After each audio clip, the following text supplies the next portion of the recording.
හරි ළමයි අද මොබයිල් ඇප්ලිකේෂන් ඩෙවලොප්මන්ට් දවස. ඒක අපි ඒකට ફોකස් කරමු නේද? හරි. ඒකට ફોකස් කරලා මුලින්ම අපි අද කතා කරන්න යන්නේ මොකක් ගැනද? එක්ස්පෝ ගැන. කො බලන්න එක්ස්පෝ කියන එක මේ වෙද්දි අහලා තියෙන කට්ටිය yes නැති කට්ටිය no. ඉක්මනට දාන්න බලන්න ළමයි.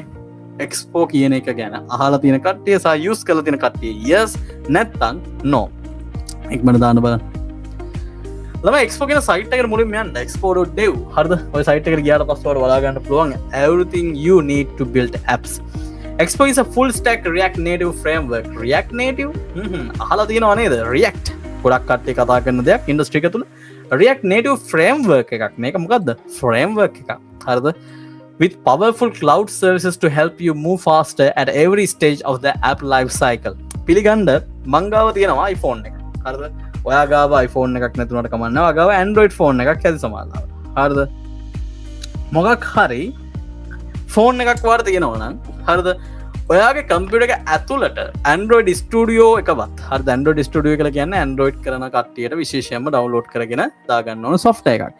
ඔය Android Studio එකවත් හරිද කිසිම dependency කියලා කියන්නේ ඔය mobile applications හදද්දි දාගන්න ඕන දේවල්. හරිද? ඒ වගේම තමයි iOS කරන කෙනෙක්ට හරිද iOS app එකක් හදන කෙනෙක්ට ඒ iOS වලට අවශ්‍ය කිසිම software එකක් දාගන්න නැතුව ඔයාට පුළුවන් ළමයි Expo වලින් සුපිරි ගේම් එකක් ගහන්න. කිසි දෙයක් නැතුව. ඔයාට ඕන වෙන්නේ එක්ස්පෝ කියන වචනය දැනන් ඉන්න එකයි. හරිද? ඊට පස්සේ ළමයි එක්ස්පෝ ඉන්ස්ටෝල් කරගන්න හැටි ආය වගේ මොබයිල් ඇප් එකක් තියෙනවා දාගත යුතු දාගන්න මෙන්න මේ මොබයිල් ඇප් එක වගේ ෆෝන් එකේ තියෙන්න ඕනේ. එක්ස්පෝ කියලා නෙමෙයි මොකද ඒකට කියන්නේ එක්ස්පෝ මොබයිල් ඇප් කියලා ගන්න එක්ස්පෝ මොබයිල් ඇප් එක්ස්පෝගෝ කියන මොබයිල් ඇප් එකත් ඔයා අනිවාර්යෙන් ඉන්ස්ටෝල් කරගෙන තියෙන්න ඕනේ. ඉතින් ඔයාගේ Android ද iOS ද හරිද ඕනම ඩිවයිස් එකකට මෙන්න මේක දාගන්න පුළුවන්. හරිද? එතකොට එක්ස්පෝ කියන වචනේ දැන ගැනීම ඊට පස්සේ anti gravity use කිරීම මම කලින් කියා දුන්න දේ දන්නේ නැත්නම් අනිවාර්යෙන් ඔයගලන්ට මම suggest කරනවා please get the community membership then you will be able to learn everything from scratch. හරිද? මොකද කලින් lives ටික මාර වැදගත්. හරිද?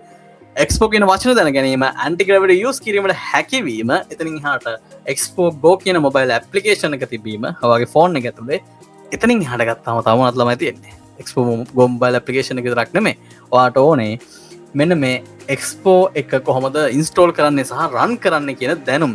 හරිද? ඔන්න ඔය දේවල් ටික තියෙනවා නම් එතනින් එහාට ඔයාට සට ගාලා දේවල් ටික හදාගෙන යන්න පුළුවන් කියන එක. මුලින්ම තමන් හිතන්න තමන්ගේ ගෝල් එක මොකක්ද කියලා. හරි ළමයි. Let's get started. අපි Expo Go app එක දාගත්ත කියලා හිතනවා මං කට්ටියම. කෝ දාගත්ත කට්ටිය yes එකක් දෙන්න නැත්නම් no එකක් දෙන්න. ඉක්මනටම Expo Go app එක දාගත්ත නැති කට්ටිය yes එකක්. sorry no එකක්. දාගත්ත කට්ටිය yes එකක්. හරිද? ඉක්මන් කරන්න. ඊට පස්සේ Expo කියන්නේ මෙන්න මේකට Expo කියන එක ගත්තාම වා Expo කියන site එකට ගිහලා පොඩ්ඩක් උඩට පල්ලයට ආතල්ල කියන්න. එතකොට ඔයාලට තේරෙවි Hello Go වගේ එකක් හදන්න පුළුවන්. ඔයාලට ඕන නම් පික්මීම් වගේ එකක් හදන්න පුළුවන්. ඉතින් මේ වෙද්දි වැඩියෙන්ම කතාවෙන් දෙයක් Hello Go කියන්නේ. ඉතින් බස්නාය පළාතටම මම දැන් දුන්නා. මම තාම try කරේ නැහැ. බට් අනිවාර්යෙන් try කරන්න. මේක shout out එකක් නෙමෙයි. මම ඇත්තටම try කරන්න ආසාවෙන් ඉන්න කෙනෙක්. ඒක මටත් ළඟදී ගමනක් යන දින මම අනිවාර්යෙන් Hello Go එකේ පොඩක් යන්න හිතන් ඉන්නවා. හරිද? කොහොම හරි එතකොට ඒක හොඳ එක්ස්පීරියන්ස් එකක්. ඉතින් ලංකාවෙන් හදපු ඇප් එකක් ඇටියට කොහොමවත් මෙන්න මේ වගේ ඇප්ලිකේෂන්ස් වලට හදන්න පුළුවන් කියන එකේ අදහසක් ඒවි. එතකොට ඇයි ඔයා මේ එක්ස්පෝ කියන එක යූස් කරන්න ඕන කියන එක පොඩ්ඩක් හිතන්න වෙනවා. ඒ වගේම තමයි අපිට සමහර ලාවට iOS ඇප්ලිකේෂන් එකක් කියම හදලා රිලීස් කරන්න ගොඩක් කටියට Mac OS එකක් නැත්නම් Mac computer එකක් ඕනේ. Mac PC එකක් ඕනේ. හරිද? එහෙම නැත්නම් අපි කියන්නේ අර සල්ලිකරුන්ට විතරක් තියෙන PC එකක් ගන්න ඕනේ කියලා. හරිද? එතකොට ඒ වගේ දේවල් ළමයි අපි එක්ස්පෝරින් හදනවට ඕනේ නැහැ. හරිද? අපිට ඕන වෙන්නේ අදාළ account එක වයි කරන්න විතරයි. ඊට පස්සේ අපිට පුළුවන් මේ app එක publish කරන්න. හැබැයි ඔය කියන විදිහට app එක publish කරන එක නම් ලේසි පහසු වැඩක්ම නොවන බව කරුණාවෙන් සලකන්න. හරිද? අපි ඉස්සරද වෙනම session එකක් කරලා 30 කලයි වගේ session එකක් කරනවා. මම කෙලින්ම mobile application එක හදලා ඒක Android Play Store එකට දාන එකයි ඊට පස්සේ App Store එකට දාන එකයි සම්පූර්ණ full product එක කොහොමද අපි deliver කරන්න කියලා. හරිද? ඒකට මම හිතන් ඉන්නවා පොඩි expense management application එකක් හදලා ඔයගලන්ට ඒක ගැන කියා දෙන්න. එතකොට ඒ කතන්දරෙත් ඉතින් done and dusted. හරිද? ඕකේ. ඉතින් මේ සයිට් එකට ගියාට පස්සේ චුට්ටක් පල්ලෙහාට උඩට ගිහිල්ලා බලන්න ළමයි. නිකම්ම නිකන් මං ඔන්න හදන්න යන්නේ වගේ කතාවකට එන්නේ මේ. හරිද? චුට්ටක් ඔලුවට දාගන්න. ඔයා පල්ලෙහාට උඩට පොඩ්ඩක් ගිහිල්ලා බලන්න මොනවද මේ වල තියෙන්නේ කියලා. හරිද? බලුවද? නැත්නම් ඉතින් sorry තමයි. හරිද? ඉතින් එක්ස්පෝ එකට ලොග් වෙන්න ඕනද කියලා නම් එක්ස්පෝ ඇප් එකට ඔයාට ඕන නම් ලොග් වෙන්නත් පුළුවන් නැත්නම් අවශ්‍යතාවයක් නැහැ. හැබැයි මෙන්න මෙතන අනිවාර්යෙන් ඔයා sign up වෙලා තියාගන්න එක්ස්පෝ එකට හරිද? account එකක් හදන් තියාගන්න ළමයි ඒක ඇත්තටම පාඩුවක් වෙන්නේ නැහැ කියන එක මම කියන්න ඕනේ. හරිද? login button එක ඔබලා මට ඕන නම් log වෙන්නත් පුළුවන්. කරුමේ කියන්නේ මට password මතක නැති එක අපි බලමු කරුමේට හරි මට password එක මතකද කියලා. හරිද? මොකද මගේ තියෙන password list එක මට ඔළුවේ තියාගන්න ඇත්තටම වෙනම කට්ටක් ගන්න වෙලා තියෙන මේ වෙද්දි. anyways මම log වුණා. log වුණාට පස්සේ ඔයාලට පේනවා ඇති KDJ app එක මම හදලා තියෙන්නේ මොකෙන්ද? Expo එකෙන් කියන එක. ඉතින් දැන් මම ගිහිල්ලා download කරගත්ත නැටි කට්ටිය KDJ app එක download කරගන්න Play Store එකට ගිහිල්ලා මම හිතන්නේ දැන් ඔයගලන්ට පුළුවන්. හරිද? Play console නෙමෙයි ළමයි Play Store කරලා මේකත් මම close කරලා දානවා. හරිද? ඉතින් දැන් මම කරන්නේ ළමයි මුලින්ම මේ Expo කියන එක අපි use කරන්න නම් මොකද අපිට පාවිච්චි කරන්න ඕනේ?